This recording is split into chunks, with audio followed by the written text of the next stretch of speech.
Hey there, true crime friends. How you doing? Look, we need to get caught up on Mr. Robert Tellis. Mr. Robert Tellis is over there in Las Vegas, and he is accused of unfortunately unaliving a local newspaper journalist, which Robert is like, me? However, would you think I would do something like that? So his trial is ongoing, and if you have missed the previous parts of my Robert Tellis coverage, all the links to the previous videos and the whole Robert Tellis playlist is down in the description of this video.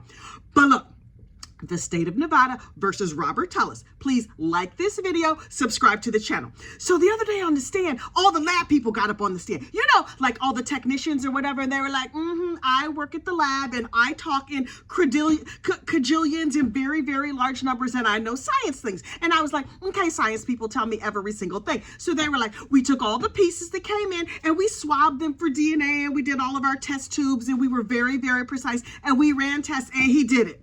And the prosecution was like, okay, right. Clearly that was his DNA. Otherwise, why would we have you on the stand? But can you explain to us in very plain yet scientific terms how we all here in this courtroom know that he did it? And the science people were like, no problem, I got you, girl. Okay, so look. We took all the tests, and 1 out of a kabillion people could have left this sample, and that one person was the man sitting over there. The one who looks like Angry Elmer Fudd. Yeah, that's him. That's him. Fudd is Fudd over there in the suit. Oh, you say his name is Tellis. Okay, well then, Mr. Tellis, he's the one who did it. And the prosecutor was like, okay, thank you so much for your time. And then, but the defense might have some questions for you. And the defense attorney stands up, and he's just like, hey, how you doing? Look, I'm here to scrape the bottom of the barrel on all of this evidence and prove that maybe possibly my client did it, and please do not refer to him as Angry Elmer Fudd. We find that very offensive. We prefer to think of him as Angry Tweety Bird. He cannot help it if he has resting stank face. RSF, find a cure. Anyway, so they were like, okay, yes, his DNA was all over the decedent, the man who was no longer on this mortal coil. But you said there's like a 1 in kabillion chance that it could be anybody else but him. Lab person, how big is a kabillion? And the lab person was like, it was your client. The lawyer was like, okay. Is a kabillion a real number? And the lab person was like, it was your client. And the attorney was like, thank you so much, and sits down like he did something big. When really I was like, this is the defense. Oh, okay. Sir, I hope your check clear, because this is not going good for you, but okay. Then the medical examiner gets up on the stand, and the medical examiner is like, hi, I'm Dr. whoever her name is, and I look at dead bodies all day, and all my clients are dead. And I was like, okay. And so the prosecution walks them through the wounds that were on the defendant. This is what we find out. The defendant was punctured by like can you even, I am not clear all the words that you could use here over on the tubes of you, but he was perforated again and again and again by somebody wielding a knife. Can you say knife, child? I don't even know. Anyway, he was punctured many times, and he had like a slash across his neck region. Anyway, so she described what happened to the decedent in very gruesome and grim details. Additionally, she showed pictures. Oh, and thank goodness they did not show the pictures on the screen. And I was like, okay, good, because I don't, my heart can't take it.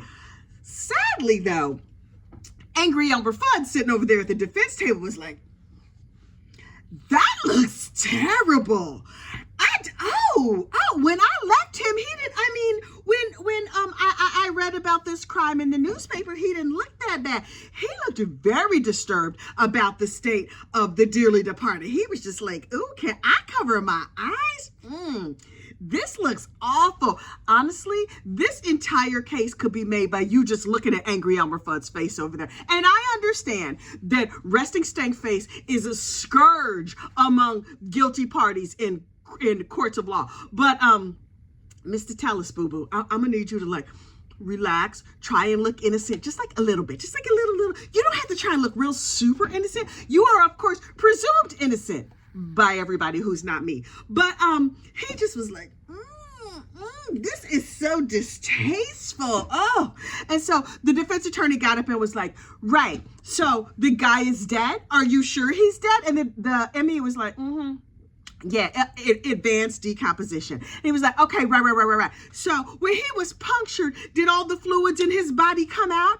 And the ME was like, yeah, a whole bunch of them. A lot of the fluids came out, but it went on his shirt because he was wearing a shirt. And then the defense attorney was like, right.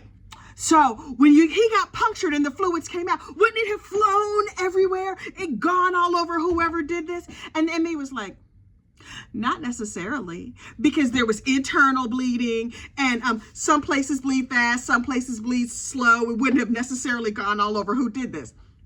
And the defense attorney was like, but it could have, right? It could have possibly. And the ME was like, remember when I said not necessarily? That was coded language. That meant not necessarily. And the defense attorney was like, thank you so much. And then he sat down. And I was like, what are we doing here? Okay, this Mama Luke was going to defend himself. And instead, he hired this dude to defend him because really, it's a whole lot of evidence against him. But okay, he is presumed innocent. So let us just sit here and see who else comes next. And then, oh my goodness, Robert Tellis is accused of having an affair with one of the ladies in office. And so his affair partner took the stand. And I was like, I want to hear every single thing about this lady and her. I'm not saying she's a garden tool. I'm saying she has ways likened unto that of a garden tool, because far be it from me to call anybody a hoe. But if it walks like a duck and quacks like a duck and drops his panties like a duck, what you want from me? So anyway, so the lady gets up there and she's just like, I know him. Hey, how you doing, Rob? Yes, I knew Robbie Tejas. And I was like, wait. We have been calling Mr. Tellis all this time. It turns out his name is Tejas. Oh, okay. I wonder if he's one of those people who's like ethnic when it's convenient and not ethnic when it's not convenient. Very curious. Anyway, she's like, Robert Tejas and I were friends, I'm using that euphemistically, over there at the office, and he was my supervisor, and he came in and he was trying to clean up corruption in the public administrator's office down here in Clark County. And I was like, okay, that sounds noble. At what point did you start doing nasty things with your boss? Because I'm just curious. And so she was just like, and he and I had some meetings in the back seat of my car in a parking lot that his wife didn't know about and my husband didn't know about, but it was strictly business. And I was like, okay, girl. Okay. So she was like, and then that newspaper man came out and it was all over town with me getting out of the back seat of my car, pulling my dress down and readjusting myself. And it was very embarrassing. And I was like, no kidding, heifer. Because, sometimes garden tools get caught. And you out here tooling, you expect yourself not to get caught? Okay, good luck with that. And she was like, so I was like, oh, I hate that people know I was Uchi in that man's coochie. So he and I talked about it, and then I was just like, oh, well, maybe we should not do the nasty in the backseat of the car for the other ladies in the office to record on their iPhone and then give to the newspaper people. That's a good way to go. Also, we should maybe not talk about our relationship over work email. And I'm like, yeah, that sounds good. But then the lover also threw in some other very interesting information. She said, Robert Tellis, whatever his name is, thought that there was some sort of corruption going on with Compass Realty. And I was like, okay, now we get to the bottom of the shady real estate portion of this transaction. And according to Robert Tellis, it's the shady realtors who unfortunately unalived the newspaper man. And that's where the real criminal conspiracy lies. And to that I say, boy, please. Anyway, so she was like, those people from Compass Realty, they were doing all kinds of shady things that I thought was bad and Robert thought was bad. And we were trying to root out corruption. And I was like, was he trying to root out corruption in the backseat of your car? I don't think that's what he was trying to root out, girl. But what do I know about real estate or corruption or doing nasty things in the back of somebody's car? Anyway. So she was like, now see, let me explain to you why Compass Realty was shady. That is because they were house flipping. They were taking houses from tax sales, houses that nobody else wanted, and they were buying them real cheap and fixing them up and then selling them for a lot of money. And that, we believe, is illegal. Ma'am, I believe there are entire TV shows on HGTV about that very thing. There are entire business models. Now, is it right? Is it wrong, child? That is a judgment call. And let me tell you something, as a former real estate agent, never buy one of them houses, because they take an old rundown house and they put the cheapest possible materials in them, and then they want to sell them to you for a lot of money. Next thing you know, your stove went out and the floor is curling up. But listen, we're not here to talk real estate, child. We're here to talk true crime. But she was like, I did not like them house flipping, and Robert did not like them house flipping, and so we were going to turn them in, and we were just going to see if we could get get them to stop doing that. We find out from a later witness that Robert Tellis was in on the scam. He was like, okay, I'm going to point you in the direction of all of the houses that are about to be tax sales, but you got to give me 30% of the commission. Oh, so the problem was not that the houses were getting flipped. The problem is that Robert Tellis wasn't getting enough money on the take. His little slide under the hand, little dealing. Okay, sir. So this is what you need to understand, Mr. Tejas. If you are committing a crime, you should maybe not point the fingers at the other people who are also doing something that is a little bit shady. P.S. What the real estate people was doing was not shady, but okay, whatever. Robert was like, I recognize crime when I see it, because I commit a lot. I know something about unethical practices because I read them in a book, and on them people seem unethical, so cops go get them. And the cops are like, right. We're going to investigate this alleged shady dealings with the real estate agent. Meanwhile, sir, the local newspaper man, he's reporting about your affair and you being a bad boss and all this other stuff. So you might want to focus on that. Don't worry about the real estate. Don't worry about the commission fights. Don't worry about anything related to Compass Realty. Might Compass Realty be shady? Yes, sir. Might you be doing things that were worse? That seemed like a yes to me. And so based on Mr. Tellis's reporting to the local police, they were like, okay, we're going to investigate this entire situation. While they were investigating that situation, there was another Compass realtor who was a part-time real estate agent, part-time police officer. And she was like, listen, that Robert Tellis, he's given all the real estate business to Compass, and he's asking for a percentage of the commissions. And so the people who were supposed to be investigating Compass Realty turned around and looked at Robert Tellis and was like, wait, are you crooked too? Sir, now they didn't go tell him that he was being investigated for being crooked. They just swung their investigation all around, and they're like, oh, well, we are gonna follow him and see if he's doing shady things. We are gonna investigate the whole real estate company, and everybody was investigating everybody. Now, here's the thing you need to know about when the police are investigating you. I learned this from the court TV, not from anything in my personal life. I just want you to know I'm trying to set the record straight. So if the police are following you around, they don't do it every day. They follow you, then they don't follow you, then they follow you, then they don't follow you, because they don't want you to get suspicious. You'll be like, why is there always a blue Impala in my rear view mirror? It seems like somebody is following me. So they follow you on and off so you don't get suspicious. Oh, one of the off days of Mr. Tellis being followed around, that is the day and he was alleged to have, unfortunately unalived, this newspaper reporter. Now, when the newspaper reporter got unalived, the little affair partner, the lady down from the office, was like, oh my goodness, Robbie. In my mind, she called him Robbie. I don't know if that's what she actually called him. She was like, Robbie, you know that real estate, that newspaper reporter that was writing terrible things about us, he was unfortunately unalive.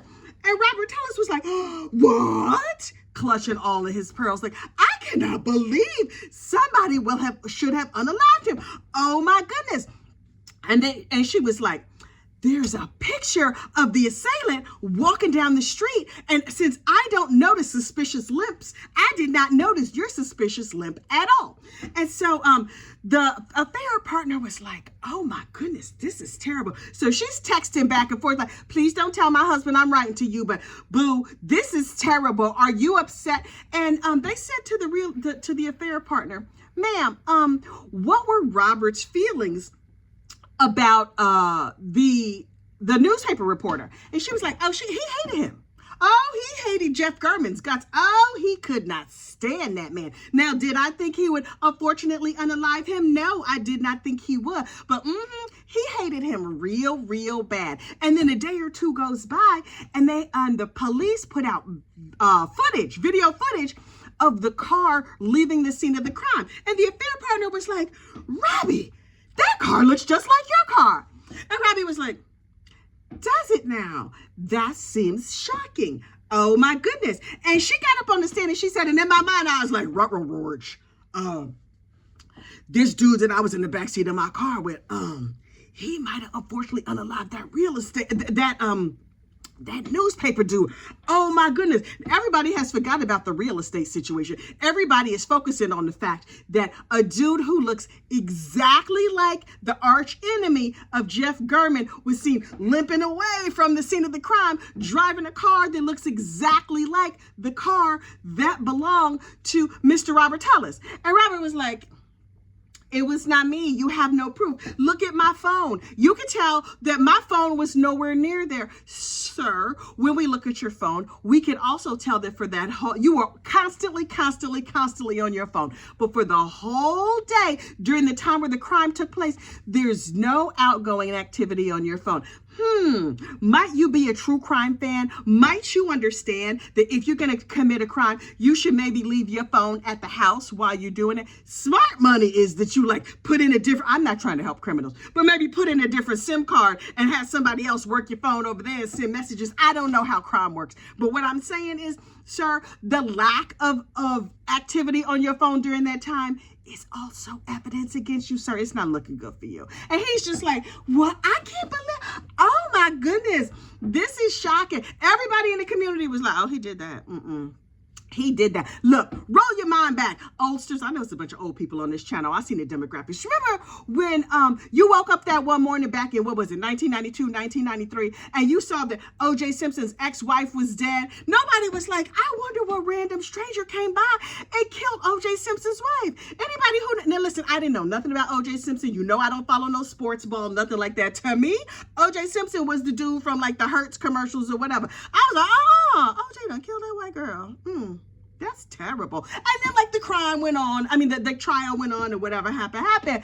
But as soon as that happened, I didn't need a whole investigation. OJ probably killed that white girl.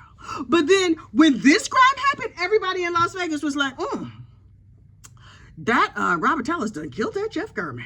Oh my goodness. And so the police have to go and they have to gather up all their crime and they have to look at everything. But people who worked in the office, people who worked down at Compass Realty, the little affair partner of Robert Tellis, probably even his mama was like, oh, he done killed that newspaper. You know, his wife was like, kids, Daddy done killed that newspaper reporter. I don't know what us gonna do now. Now listen, what we gonna do is we gonna pretend like we don't know nothing. We don't know anything that happened. Everybody look innocent. Get your good Tweety Bird eyes out. You know you got that Tweety Bird gene. You got that big head like your daddy and them big giant eyes. Blink real hard and try real hard to look innocent. So when the po-po come and take your daddy off, we gonna act shocked. We gonna act like we never saw a thing. We did not suspect a thing that he was going to jail. But really, on the inside, the kitchen table talk that they was having over there at the house, they was like, Daddy done killed that newspaper reporter.